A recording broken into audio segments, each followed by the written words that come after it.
이 한 시간 하나님의 은혜가 더 풍성하게 임하게 되기를 예수님의 이름으로 축원해 드립니다. 오늘은 24절 말씀을 한번 깊이 묵상해 보도록 하겠습니다.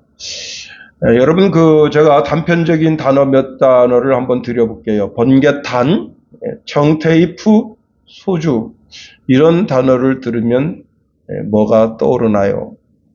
그렇습니다. 자살입니다. 아주 놀라운 일이 벌어졌는데요.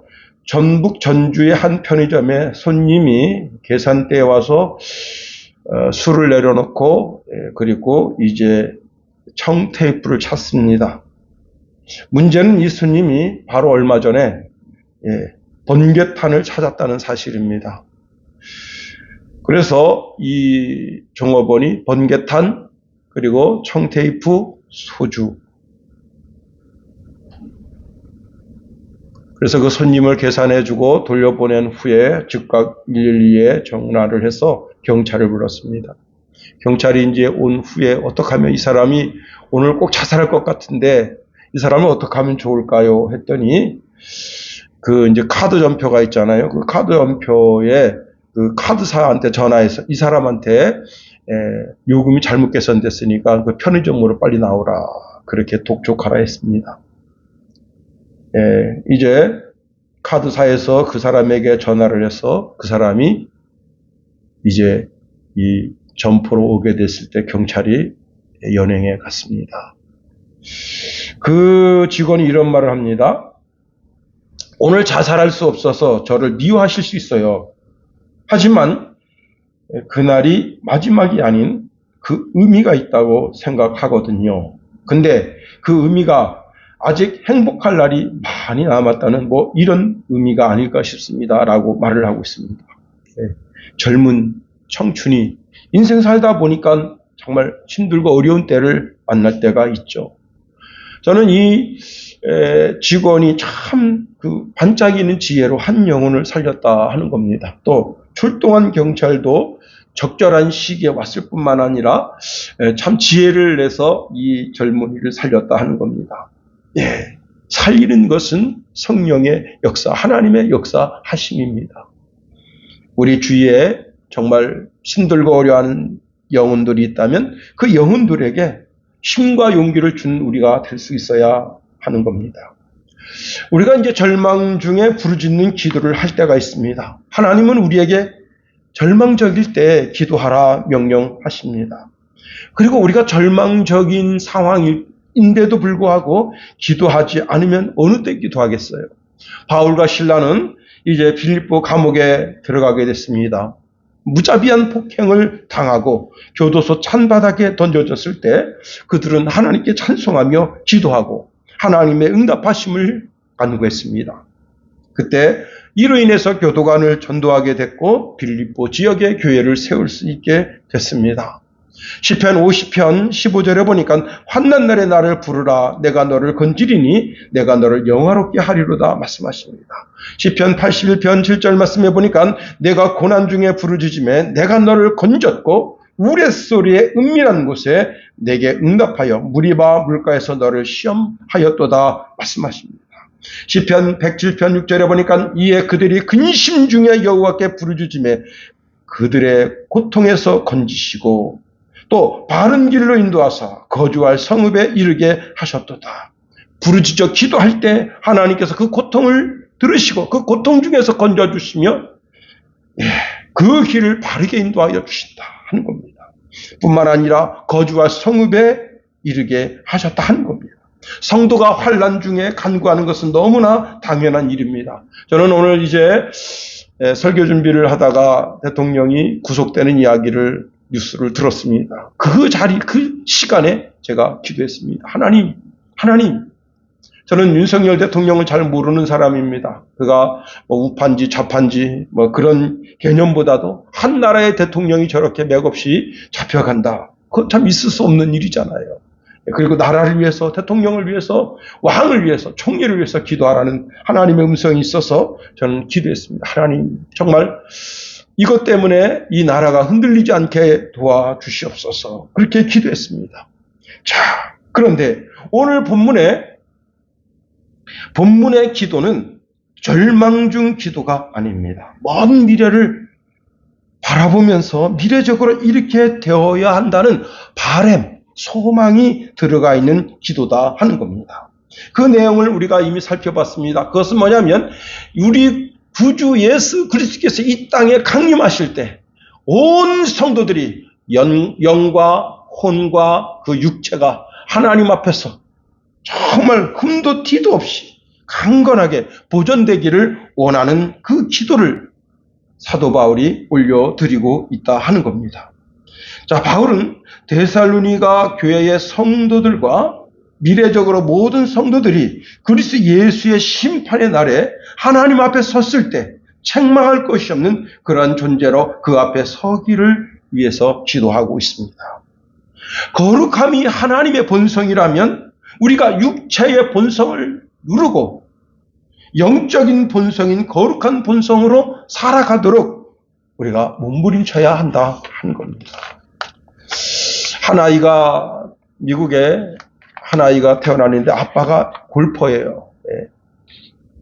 그렇게 해서 뭐 이렇게 이제 그 메달도 따고 그다음에 큰 상금도 거머쥔 그런 골퍼인데 자기가 이제 결혼해서 아이가 태어났습니다. 그 갓난장이한테 뭘 지켜주는가 하면요. 골프 스틱, 플라스틱으로 된 가벼운 골프 스틱을 그 갓난장이 손에 들려줍니다. 제가 깜짝 놀랐어요. 그래서 그 아이가 그것 가지고 막 장난치고 막 그렇게 하는데 그러다가 이제 3살 됐습니다. 3살 됐는데 아장아장 걷는데 그 실내 골프장 있잖아요. 거기서 자기 키에 맞는 그 스틱 가지고 이렇게 공 넣는 연습을 하는 거예요.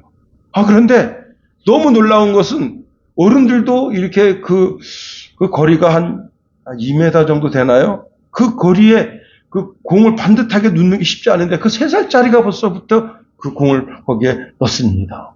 예, 백발백중이에요. 아빠의 소원대로 되어진 겁니다. 그렇습니다. 이 아이는 장차 커서 미국의 큰 골퍼가 될 겁니다.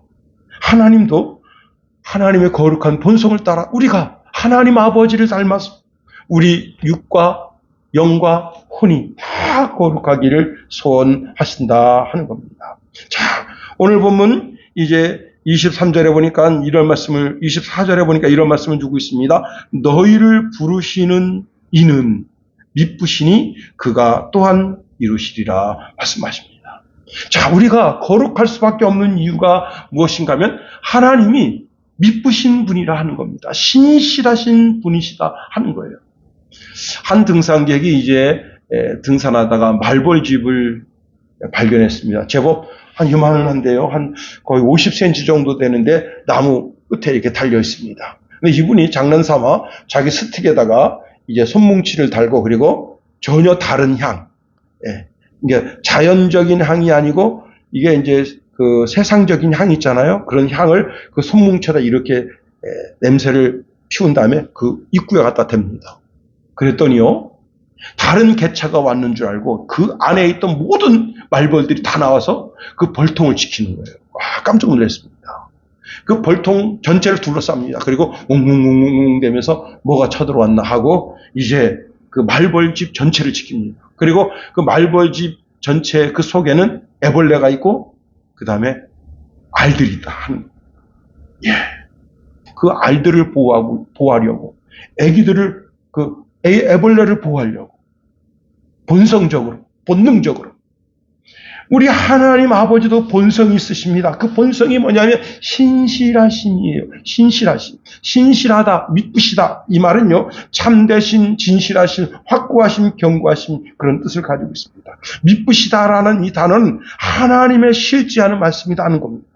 네배서전에 보니까 미쁘시다라는 단어를 믿음이 있다라고 그렇게 해석을 하고 있습니다. 그렇습니다.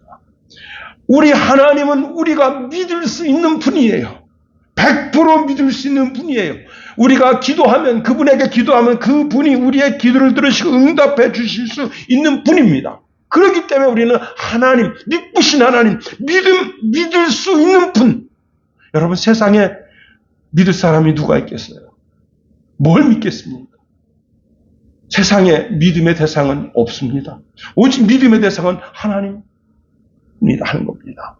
아브라함이 이제 상수리 나무 밑에서 뜨거운 열기를 피하다가 그 앞을 지나가는 세 분을 만났습니다. 그래서 그 세 분을 자기 집에 들여서 아주 융숭한 대접을 했는데 그 중에 한 분이 누구신가 하면 성육신 하시기 전 예수님이셨습니다. 그 예수님께서 하시는 말씀이 지금 소돔과 고모라성을 심판하겠다는 거예요. 그런데 소돔과 고모라성에 지금 누가 가 있습니까? 아브라함의 조카 롯이가 있습니다. 그래서 아브라함이 거기에서 중보기도를 올렸습니다. 이렇게 기도하고 있네요. 주께서 의인을 악인과 함께 멸하려 하시나이까. 그 성 중에 의인 50명이 있을지라도 주께서 그곳을 멸하시고 그 50 의인을 위하여 용서하지 아니하시리까. 주께서 이같이 하사 의인을 악인과 함께 죽이심은 부당하오며 의인과 악인을 같이 하심도 부당하니이다. 세상을 심판하시는 이가 정의를 행할 것이 아니니까 했습니다. 하나님, 거기 의인 50명이 있는데 그 의인 50명이 있으면 그 50명 때문에 그 성을 멸하는 건 옳지 않습니다. 이건 너무 부당하잖아요. 그 말이 뭐예요? 하나님은 부당한 일을 하지 않으신다는 거예요. 그 믿음이 있는 거예요. 하나님 말씀하십니다. 내가 만일 소돔 성 가운데서 의인 50명을 찾으면 그들을 위하여 온 지역을 용서하리라 말씀하십니다. 결국 그 50명이 10명까지 내려갔습니다. 아브라함이 말합니다. 주는 노하지 마옵소서. 내가 이번만 더하리이다. 거기서 10명을 찾으시면 어찌하려 하시나이까 했습니다. 그때 주님 말씀하십니다. 내가 10명으로 말미암아 멸하지 아니하리라 말씀하십니다. 저는 그 아브라함이 너무 안타까워요.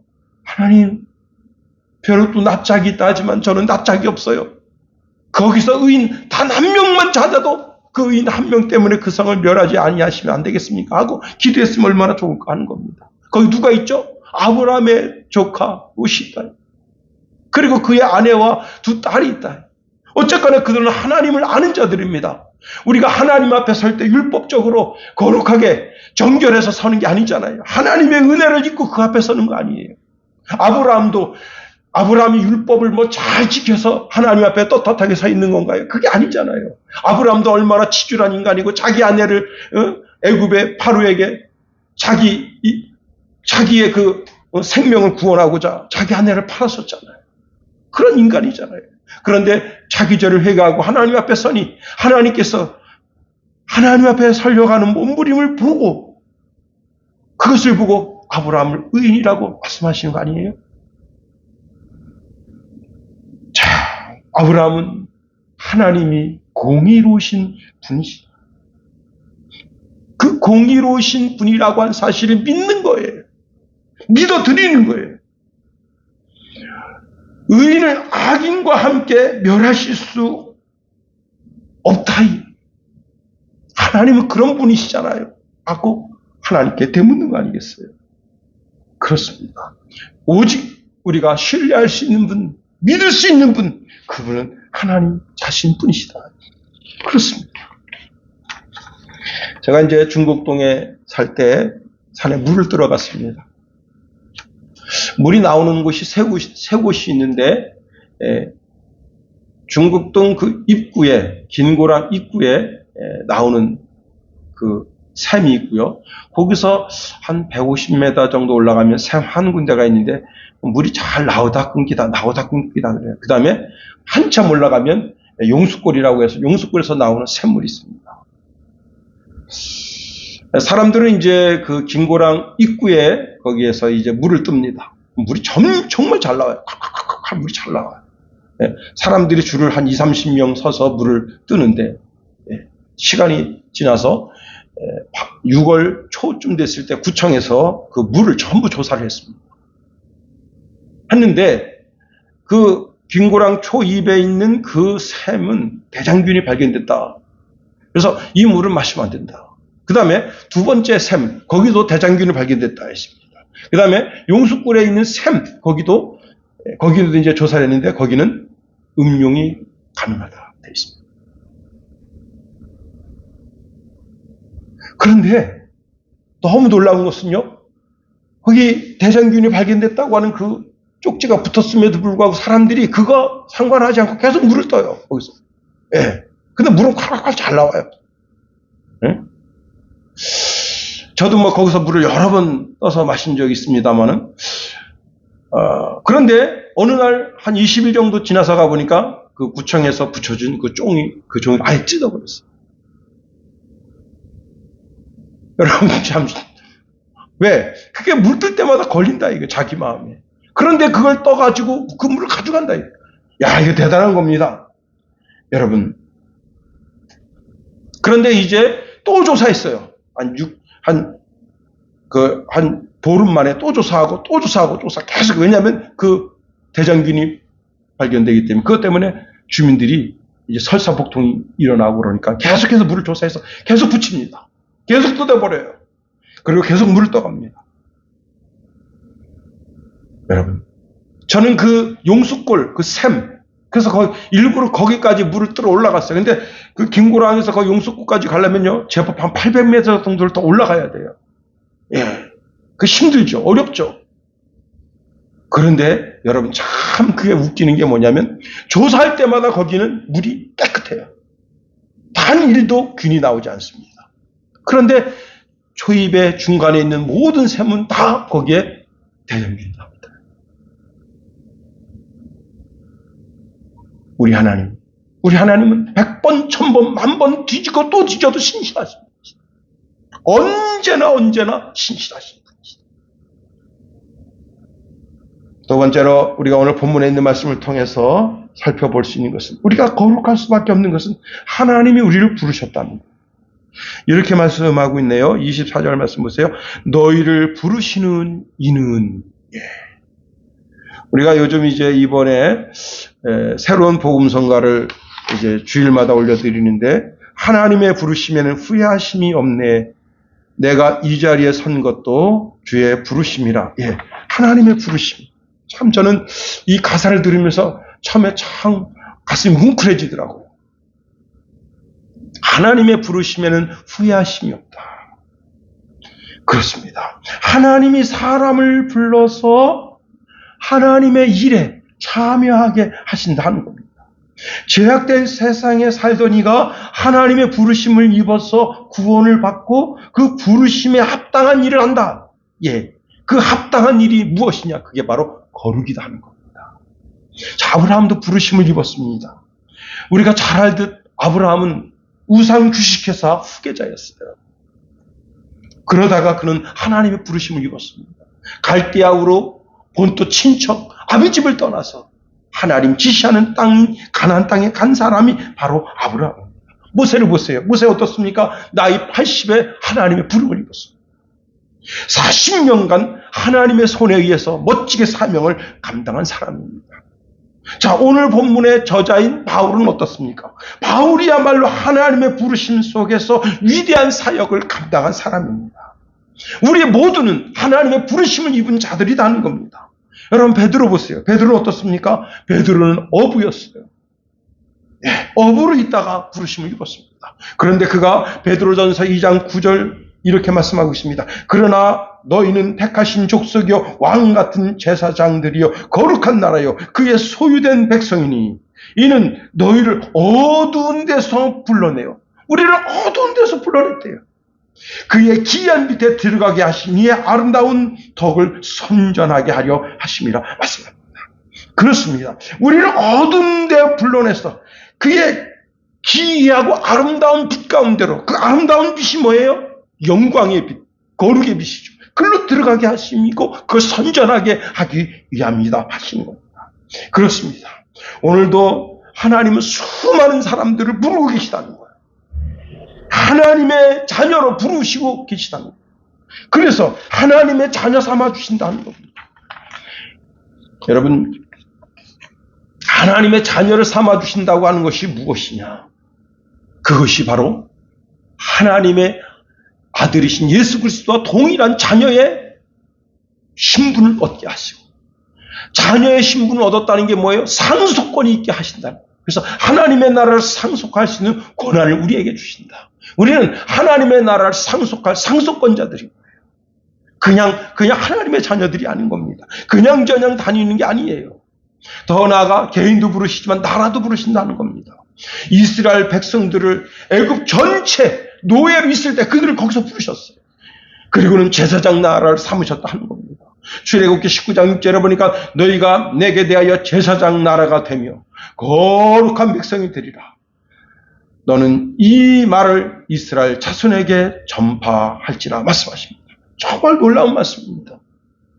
이스라엘 민족 전체를 불러서 제사장 나라 삼으셨다는 거예요. 그런데 여러분, 그 레위 지파가 제사장 나라의 직무를 잘 감당하지 못하니까 어떻게 하셨습니까? 영원한 대제사장이신 예수 그리스도를 통해서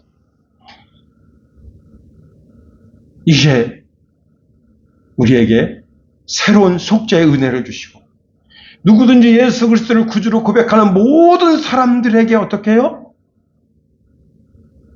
하나님의 자녀가 되게 하셨고, 그리고 우리를 어떻게 제사장 삼으셨다. 다시 제사장 삼으셨다. 계시록 1장 6절에 보니까 이는 그의 아버지 하나님을 위하여 우리를 나라와 제사장으로 삼으신 그에게 영광과 능력이 세세토록 있기를 원하노라. 그렇습니다. 우리를 하나님 나라와 제사장으로서 우리를 삼으셨대요. 예수님만 대제사장이시고 우리는 그에 속한 제사장으로서 그렇습니다. 요한계시록 20장 6절에 보니까 그 첫째 부활에 참여하는 자들은 복이 있고 거룩하도다. 둘째, 사망이 그들을 다스리는 권세가 없고 도리어 그들이 하나님과 그리스도의 제사장이 되어 1000년 동안 그리스도와 더불어 왕노릇하리라 말씀하십니다. 그렇습니다. 우리는 예수 그리스도의 은혜를 덧입어 하나님의 자녀가 됐고 하나님 나라의 상속권자가 됐고 더 나아가 어떻게 해요? 제사장이 되었다. 제사장이 가지고 있는 특별한 권한이 뭐라 그랬죠? 죄를 용서해 주는 권한. 죄를 용서해 주는 권한. 누가 나한테 죄를 졌습니다. 그러면 그 죄를 용서해 주는 권한. 미워할 권한은 없어요. 오직 용서해 줄 권한만 있다는 겁니다. 그렇습니다. 우리는 하나님의 부르심을 입은 주의 백성들이라는 겁니다. 어떤 교회에 이제 이런 일이 있었다고 하네. 너무 재밌어서 제가 여러분에게 소개합니다. 이분은요, 원래는 목사님이 아니었었는데 그 교회의 주보에 스미스 성도 이렇게 주보에 나갔어야 되는데 스미스 목사 이렇게 주보에 나왔대요. 원래 평신도였던 그가 그 주보에 스미스 목사라고 나갔다고 하는 그 이유 때문에 그때부터 이분이 신학 공부를 했습니다. 그리고는 실제로 목사가 됐습니다. 잘못 썼는데 잘못 쓴 것이 바르게 쓴 것이 되게 된 거예요. 그렇습니다. 여러분, 하나님의 부르심에는 참 놀라움이 숨어 있습니다. 우리가 처음으로 하나님께 부르심을 입었을 때 우리 처지가 어땠느냐? 인간적인 기준으로 볼 때 지혜로운 사람이 많지 않고 영향력 있는 사람도 많지 않고 좋은 가문에 태어난 사람도 많지 않습니다. 그런데 이렇게 우리를 부르심에는 우리를 통해서 세상의 지혜로운 자들을 부끄럽게 하려 하시고 어리석어 보이는 우리를 택하셔서 세상의 강한 자들을 부끄럽게 하려 하시고 연약해 보이는 우리를 택하셔서 세상의 강한 자들을 부끄럽게 하신다 하는 겁니다.